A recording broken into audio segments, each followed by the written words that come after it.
Saya melihat sejauh ini baik jaksa maupun hakim, terlebih PH itu benar-benar ingin mengungkap kebenaran. Jadi tidak bersandar pada pengakuan Danu. Jadi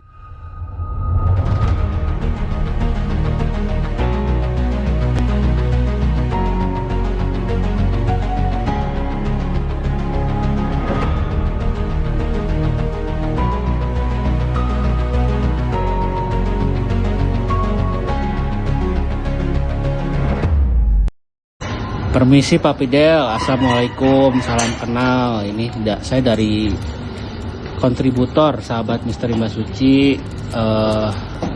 Mau ngerepotin nih, minta waktunya ke Pak Fidel.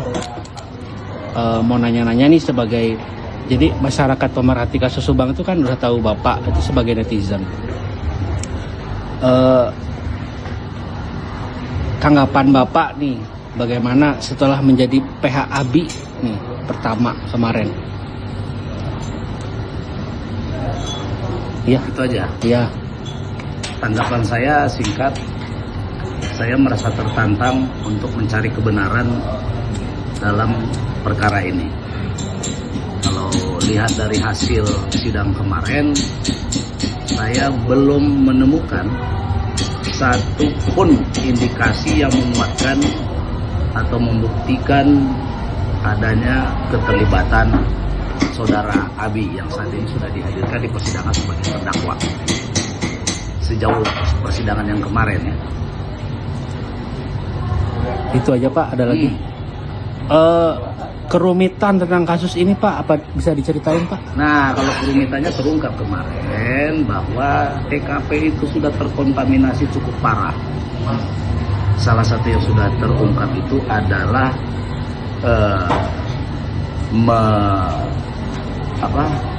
mengeringkan bak mandi yang sudah diwanti-wanti oleh tim identifikasi untuk dijaga dalam keadaan status quo.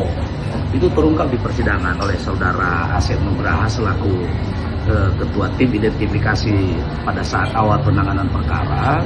Sudah diwanti-wanti baik kepada Kapolsek maupun kepada Kanit Taryono agar dijaga tetap status quo, khususnya kamar mandi. Pada kenyataannya saudara Taryono bersama rekan-rekannya, bersama anggotanya masuk dan berkali-kali, setidaknya 2 kali berusaha mengeringkan bak mandi. Yang alasannya adalah pertama, ketika pertama kali masuk, Taryono berdalih bahwa dia ingin mencari tahu apakah ada tersangka yang bersembunyi. Ya, dalihnya di begitu. Dalam rumah. Dalihnya Ini begitu ya. Dalih yang tidak masuk akal. Satu, masyarakat sudah banyak berkerumun di sekitar lokasi ketika dia datang, dan menurut dia sendiri sudah banyak anggota polisi. Sebagian di dalam TKP, sebagian di luar TKP. Nggak mungkin seorang tersangka bila pun masih tetap ada di dalam melarikan diri. Tidak mungkin melarikan diri karena situasi di seputar situ sudah banyak petugas dan banyak masyarakat. Bisa kena terperangkap ya? Ya, itu sangat tidak masuk akal. Kemudian secara hierarki, yang punya wilayah adalah Kapolsek. Pangkatnya lebih tinggi Kapolsek. Bagaimana dia bisa merasa lebih berwenang memasuki TKP, sementara menurut pengakuan dia, baik Kapolsek maupun Kanit Lantas Polsek Jalan Cagak itu ada di halaman rumah TKP. Jadi sangat tidak masuk akal keterangan-keterangan dia itu. Jadi saya lebih cenderung menyimpulkan bahwa ada upaya sengaja merusak TKP itu. Inilah kemudian yang membuat rumit pengungkapan perkara ini. Di samping juga ketidakprofesionalan petugas yang bertugas untuk mengungkap perkara. Jadi terluapkan ya Pak. Kalau dulu sebagai netizen pertanyaan itu Bapak nggak bisa menanyakan langsung.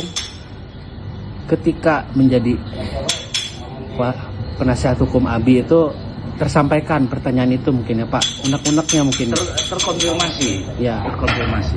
Begitupun juga sebagai netizen waktu itu yang saya sangat memberi fokus perhatian itu pada upaya evakuasi kucing.